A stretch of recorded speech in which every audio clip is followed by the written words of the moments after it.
யாத்திராகமம் 31 அதிகாரம். பின்னும் கர்த்தர் மோசேயை நோக்கி, நான் யூதாவின் கோத்திரத்தில் ஊருடைய மகனான ஊரியின் குமாரன் பெசலெயேலை பெயர் சொல்லி அழைத்து, வினோதமான வேலைகளை அவன் யோசித்து செய்கிறதற்கும், பொன்னிலும் வெள்ளியிலும் வெண்கலத்திலும் வேலை செய்கிறதற்கும், இரத்தினங்களை முத்திரை வெட்டாக வெட்டி பதிக்கிறதற்கும், மரத்தில் சித்திர வேலைகளை செய்கிறதற்கும் மற்றும் சகலவித வேலைகளையும் யூகித்து செய்கிறதற்கும் வேண்டிய ஞானமும் புத்தியும் அறிவும் அவனுக்கு உண்டாக அவனை தேவ ஆவியினால் நிரப்பினேன். மேலும் தான் கோத்திரத்தில் உள்ள அகிசாமாவின் குமாரனாகிய அகோலியாபையும் அவனுடைய துணையாக கூட்டினதுமன்றி ஞான இருதயமுள்ள யாவருடைய இருதயத்திலும் ஞானத்தை அருளினேன். நான் உனக்கு கட்டளையிட்ட யாவையும் அவர்கள் செய்வார்கள். ஆசரிப்பு கூடாரத்தையும் சாட்சி பெட்டியையும் அதன் மேல் உள்ள கிருபாசனத்தையும் கூடாரத்தில் உள்ள சகல பனிமூட்டுகளையும் மேஜையையும் அதன் பனிமூட்டுகளையும் சுத்தமான குத்து விளக்கையும் அதன் சகல கருவிகளையும் தூப பீடத்தையும் தகன பலி பீடத்தையும் அதன் சகல பனிமூட்டுகளையும் தொட்டியையும் அதன் பாதத்தையும் ஆராதனை வஸ்திரங்களையும் ஆசாரிய ஊழியம் செய்வதற்கான ஆசாரியனாகிய ஆரோனின் பரிசுத்த வஸ்திரங்களையும் அவன் குமாரரின் வஸ்திரங்களையும் அபிஷேக தைலத்தையும் பரிசுத்த ஸ்தலத்துக்கு சுகந்த வர்க்கங்களாகிய தூப வர்க்கத்தையும் நான் உனக்கு கட்டளையிட்டபடியே அவர்கள் செய்ய வேண்டும் என்றார். மேலும் கர்த்தர் மோசேயினிடத்தில், நீ இஸ்ரவேல் புத்திரரை நோக்கி, நீங்கள் என் ஓய்வு நாட்களை ஆசரிக்க வேண்டும். உங்களை பரிசுத்தப்படுத்துகிற கர்த்தர் நான் என்பதை நீங்கள் அறியும்படி இது உங்கள் தலைமுறை தோறும் எனக்கும் உங்களுக்கும் அடையாளமாயிருக்கும். ஆகையால் ஓய்வு நாளை ஆசரிப்பீர்களாக. அது உங்களுக்கு பரிசுத்தமானது. அதை பரிசுத்த குலைச்சலாக்குகிறவன் கொலை உண்ணக்கடவன்.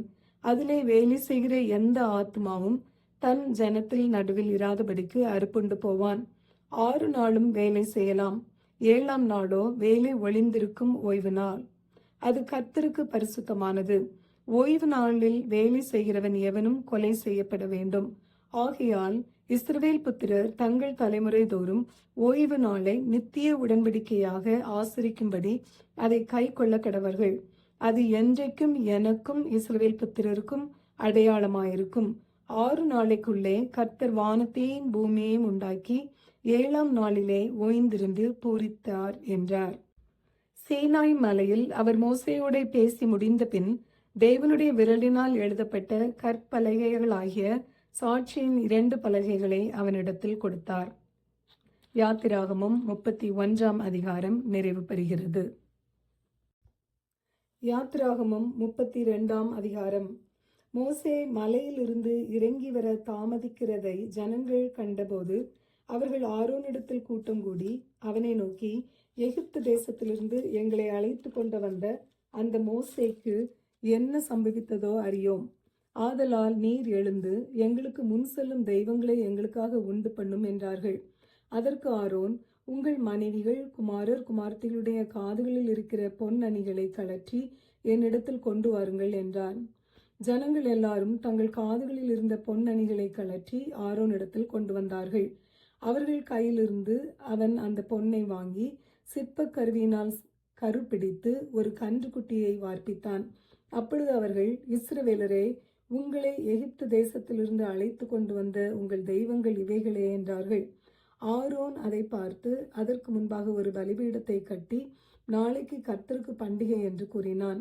மறுநாள் அவர்கள் அதிகாலையில் எழுந்து சர்வாங்க தகன பலிகளை இட்டு சமாதான பலிகளை செலுத்தினார்கள். பின்பு ஜனங்கள் புசிக்கவும் குடிக்கவும் உட்கார்ந்து விளையாட எழுந்தார்கள். அப்பொழுது கர்த்தர் மோசேயை நோக்கி, நீ இறங்கி போ. எகிப்து தேசத்திலிருந்து நீ நடத்தி கொண்டு வந்த உன் ஜனங்கள் தங்களை கெடுத்து கொண்டார்கள். அவர்களுக்கு நான் விதித்த வழியை அவர்கள் சீக்கிரமாய் விட்டு விலகினார்கள். அவர்கள் தங்களுக்கு ஒரு கன்றுக்குட்டியை வார்ப்பித்து அதை பணிந்து கொண்டு அதற்கு பலியிட்டு, இஸ்ரவேலரே, உங்களை எகிப்து தேசத்திலிருந்து அழைத்து கொண்டு வந்த உங்கள் தெய்வங்கள் இவைகளே என்று சொன்னார்கள் என்றார். பின்னும் கர்த்தர் மோசேயை நோக்கி, இந்த ஜனங்களை பார்த்தேன். இவர்கள் வணங்கா கழுத்துள்ள ஜனங்கள். ஆகையால் என் கோபம் இவர்கள் மேல் மூழவும் நான் இவர்களை அழித்து போடவும் நீ என்னை விட்டுவிடு.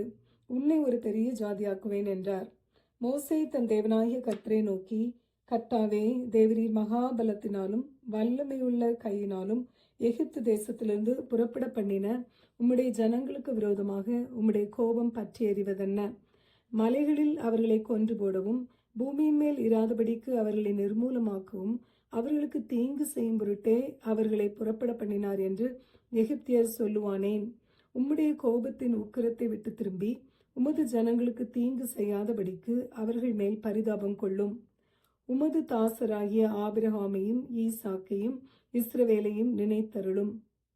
உங்கள் சந்ததியை வானத்து நட்சத்திரங்களைப் போல பெருக பண்ணி நான் சொன்ன இந்த தேசம் முழுவதையும் உங்கள் சந்ததியார் என்றைக்கும் சுதந்திரித்துக் கொள்ளும்படிக்கு அவர்களுக்கு கொடுப்பேன் என்று உம்மை கொண்டே அவர்களுக்கு ஆணையிட்டு சொன்னீரே என்று கெஞ்சி பிரார்த்தித்தான். அப்பொழுது கர்த்தர் தமது ஜனங்களுக்கு செய்ய நினைத்த தீங்கை செய்யாதபடிக்கு பரிதாபம் கொண்டார். பின்பு மோசே மலையிலிருந்து இறங்கினான். சாட்சி பலகைகள் 2 அவன் கையில் இருந்தது. அந்த பலகைகள் இருபுறமும் எழுதப்பட்டிருந்தது. அவைகள் இந்த பக்கத்திலும் அந்த பக்கத்திலும் எழுதப்பட்டிருந்தது. அந்த பலகைகள் தேவனால் செய்யப்பட்டதாயும் அவைகளிலே பதிந்த எழுத்து தேவனால் எழுதப்பட்ட எழுத்தாயும் இருந்தது. ஜனங்கள் ஆரவாரம் பண்ணுகிறதை யோசுவா கேட்டு மோசேயை நோக்கி, பாளையத்தில் யுத்தத்தின் இரைச்சல் உண்டாயிருக்கிறது என்றான். அதற்கு மோசே, அது ஜெய தொனியாகிய சத்தமும் அல்ல, அபஜெய தொனியாகிய சத்தமும் அல்ல, பாடலின் சத்தம் எனக்கும் கேட்கிறது என்றான். அவன் பாளையத்துக்கு சமீபித்து அந்த கன்றுக்குட்டியையும் நடனத்தையும் கண்டபோது மோசே கோபம் உண்டவனாகி தன் கையிலே இருந்த பலகைகளை மலையின் அடியிலே எரிந்து உடைத்து போட்டு அவர்கள் உண்டு பண்ணின கன்றுக்குட்டியை எடுத்து அக்னியில் சுட்டெரித்து அதை பொடியாக அரைத்து தண்ணீரின் மேல் தூவி அதை இஸ்ரவேல் புத்திரர் குடிக்கும்படி செய்தான். பின்பு மோசே ஆரோனை நோக்கி, நீ இந்த ஜனங்கள் மேல் இந்த பெரும் பாதகத்தை சுமத்துகிறதற்கு இவர்கள் உனக்கு என்ன செய்தார்கள் என்றான். அதற்கு ஆரோன், என் ஆண்டவனுக்கு கோபம் மூளாதிருப்பதாக, இது பொல்லாத ஜனம் என்று நீர் அறிந்திருக்கிறீர். இவர்கள் என்னை நோக்கி, எங்களுக்கு முன் செல்லும் தெய்வங்களை எங்களுக்கு உண்டு பண்ணும். எகிப்திய தேசத்திலிருந்து எங்களை அழைத்து கொண்டு வந்த அந்த மோசேக்கு என்ன சம்பவித்ததோ அறியோம் என்றார்கள். அப்பொழுது நான், பொன்னுடைமை உடையவர்கள் எவர்களோ அவர்கள் அதை கழற்றி தரக்கடவர்கள் என்றேன். அவர்கள் அப்படியே செய்தார்கள். அதை அக்னியிலே போட்டேன், அதிலிருந்து இந்த கன்றுக்குட்டி வந்தது என்றான்.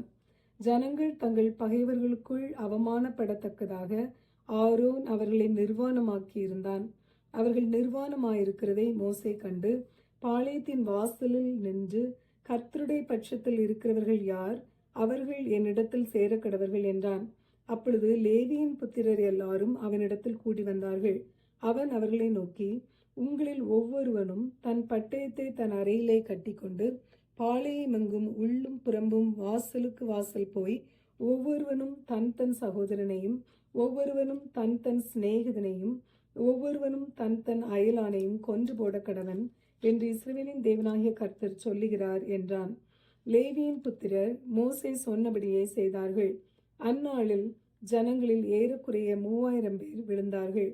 கர்த்தர் இன்றைக்கு உங்களுக்கு ஆசீர்வாதம் அளிக்கும்படி இன்றைக்கு நீங்கள் அவனவன் தன் தன் மகனுக்கும் சகோதரனுக்கும் விரோதமாயிருக்கிறதினால் கர்த்தருக்கு உங்களை பிரதிஷ்டை பண்ணுங்கள் என்று மோசே சொல்லியிருந்தான். மறுநாளில் மோசே ஜனங்களை நோக்கி, நீங்கள் மகா பெரிய பாவம் செய்தீர்கள். உங்களுக்காக பாவ நிவர்த்தி செய்யக்கூடுமோ என்று அறிய இப்பொழுது நான் கர்த்தரிடத்திற்கு ஏறி போகிறேன் என்றான். அப்படியே மோசே கர்த்தரிடத்திற்கு திரும்பி போய், ஐயோ, இந்த ஜனங்கள் பொன்னினால் தங்களுக்கு தெய்வங்களை உண்டாக்கி மகா பெரிய பாவம் செய்திருக்கிறார்கள். ஆகிலும் தேவரீர் அவர்கள் பாவத்தை மன்னித்தருளுவீரானால் மன்னித்தருளும். இல்லாவிட்டால் நீர் எழுதின உம்முடைய புஸ்தகத்திலிருந்து என் பெயரை கிறுக்கி போடும் என்றான். அப்பொழுது கர்த்தர் மோசேயை நோக்கி, எனக்கு விரோதமாய் பாவம் செய்தவன் எவனோ அவன் பெயரை என் புஸ்தகத்திலிருந்து கிறுக்கி போடுவேன். இப்பொழுது நீ போய் நான் உனக்கு சொன்ன இடத்துக்கு ஜனங்களை அழைத்து கொண்டு போ. என் தூதனானவர் உனக்கு முன் செல்வார். ஆகிலும் நான் விசாரிக்கும் நாளில் அவர்களுடைய பாவத்தை அவர்களிடத்தில் விசாரிப்பேன் என்றார். ஆரோன் செய்த கன்றுக்குட்டியை ஜனங்கள் சேவித்ததின் நிமித்தம் கர்த்தர் அவர்களை உபாதித்தார். யாத்திராகமும் 32ஆம் அதிகாரம் நிறைவு பெறுகிறது.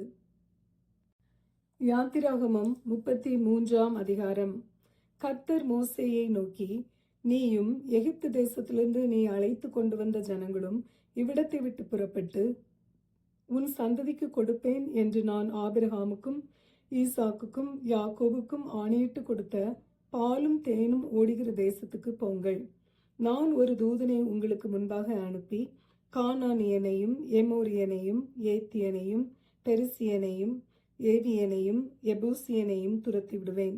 ஆனாலும் வழியிலே நான் உங்களை நிர்மூலம் பண்ணாதபடிக்கு நான் உங்கள் நடுவே செல்ல மாட்டேன். நீங்கள் வணங்கா கழுத்துள்ள ஜனங்கள் என்றார். புத்தமான இவ்வார்த்தைகளை ஜனங்கள் கேட்டபோது ஒருவரும் தங்கள் ஆபரணங்களை போட்டுக்கொள்ளாமல் துக்கித்துக் கொண்டிருந்தார்கள். ஏனென்றால் நீங்கள் வணங்கா கழுத்துள்ள ஜனங்கள், நான் ஒரு நிமிஷத்தில் உங்கள் நடுவில் எழும்பி உங்களை நிர்மூலம் பண்ணுவேன். ஆகையால் நீங்கள் போட்டிருக்கிற உங்கள் ஆபரணங்களை கழற்றி போடுங்கள், அப்பொழுது நான் உங்களுக்கு செய்ய வேண்டியதை அறிவேன் என்று இஸ்ரவேல் புத்திரருக்கு சொல் என்று கர்த்தர் மோசேயோடே சொல்லியிருந்தார். ஆகையால் இஸ்ரவேல் புத்திரர் ஓரேப் மலை அருகே தங்கள் ஆபரணங்களை கழற்றி போட்டார்கள். மோசே கூடாரத்தை பெயர்த்து அதை பாளையத்துக்கு புறம்பே தூரத்தில் போட்டு அதற்கு ஆசரிப்பு கூடாரம் என்று பெயரிட்டான். கர்த்தரை தேடும் யாவரும் பாளையத்துக்கு புறம்பான ஆசரிப்பு கூடாரத்துக்கு போவார்கள். மோசே கூடாரத்துக்கு போகும்போது ஜனங்கள் எல்லாரும் எழுந்திருந்து தங்கள் தங்கள் கூடார வாசலில் நின்று கொண்டு அவன் கூடாரத்துக்குள் பிரவேசிக்கும் மட்டும் அவன் பின்னே பார்த்து கொண்டிருந்தார்கள். மோசே கூடாரத்துக்குள் பிரவேசிக்கையில் மேக ஸ்தம்பம் இறங்கி கூடார வாசலில் நின்றது. கர்த்தர் மோசேயோடே பேசினார்.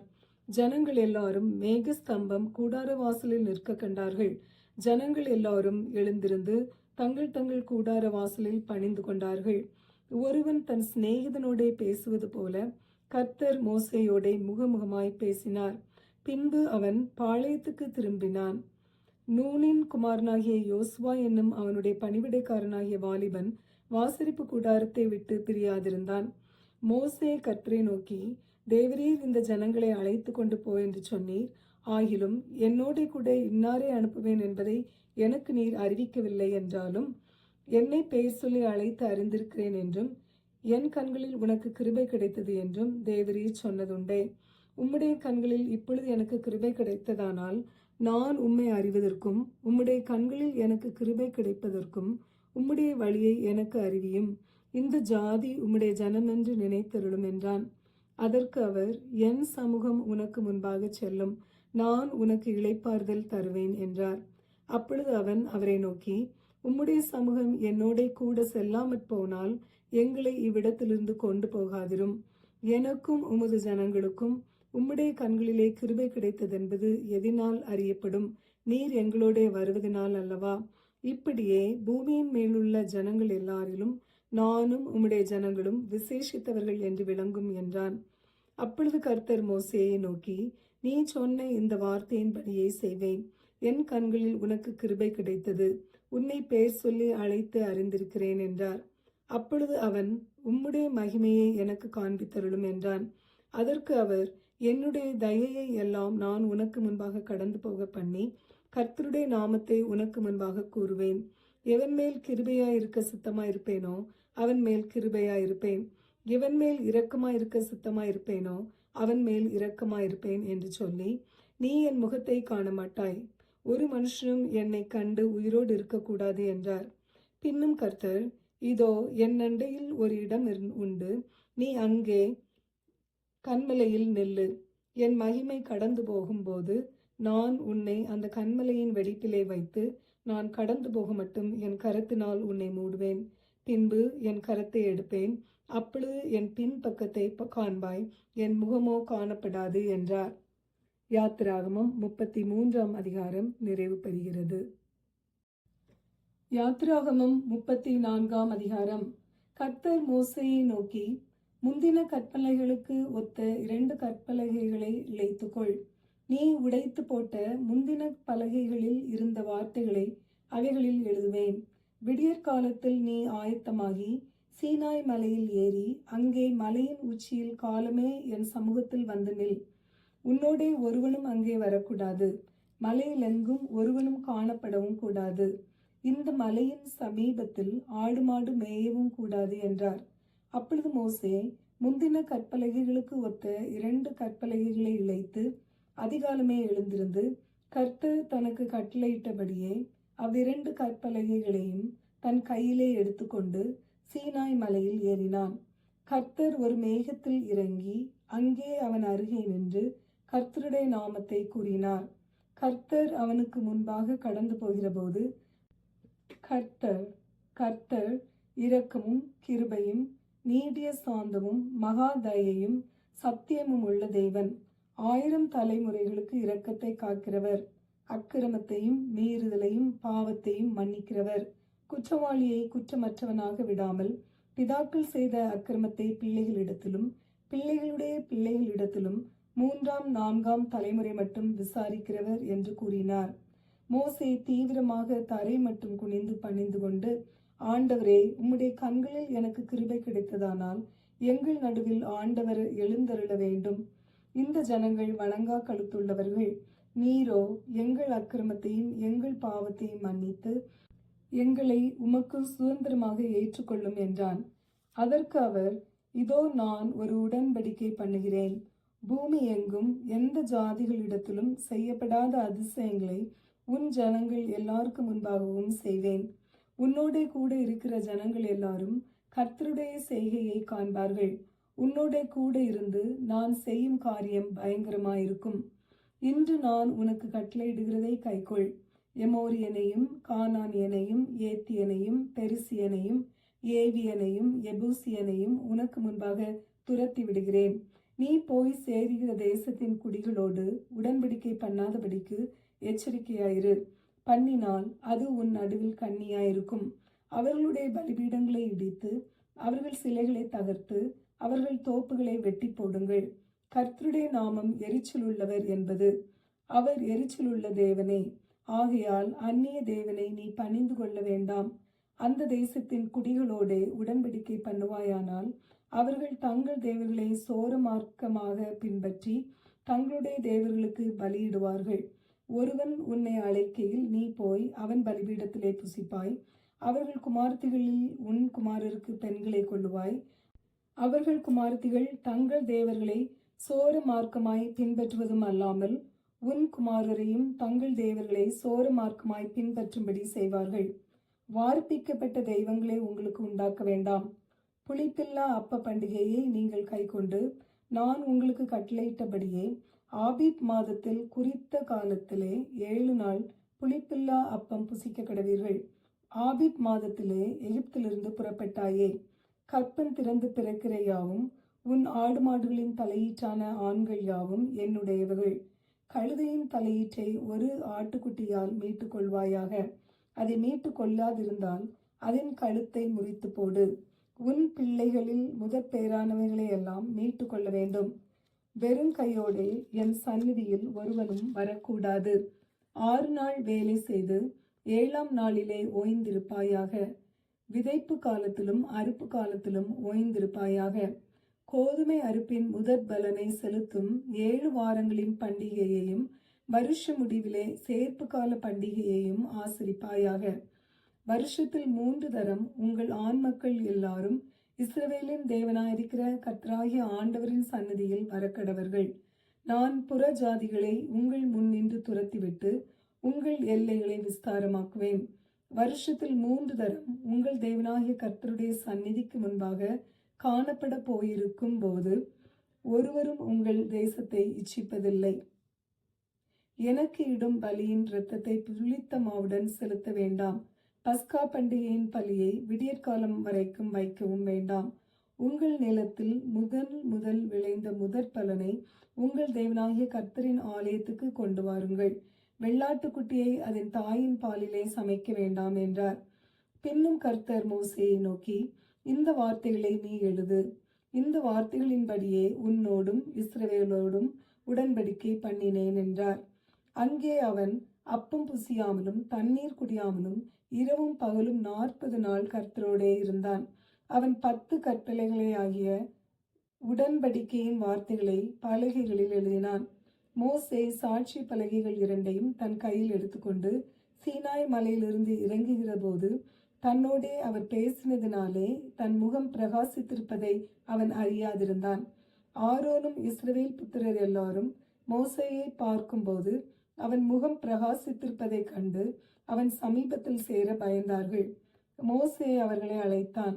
அப்பொழுது ஆரோனும் சபையில் உள்ள பிரபுக்கள் யாவரும் அவனிடத்திற்கு திரும்பி வந்தார்கள். மோசே அவர்களோடே பேசினான். பின்பு இஸ்ரவேல் புத்திரர் எல்லாரும் அவனிடத்தில் சேர்ந்தார்கள். அப்பொழுது அவன் சீனாய் மலையில் கர்த்தர் தன்னோடே பேசினவைகளை எல்லாம் அவர்களுக்கு கற்பித்தான்.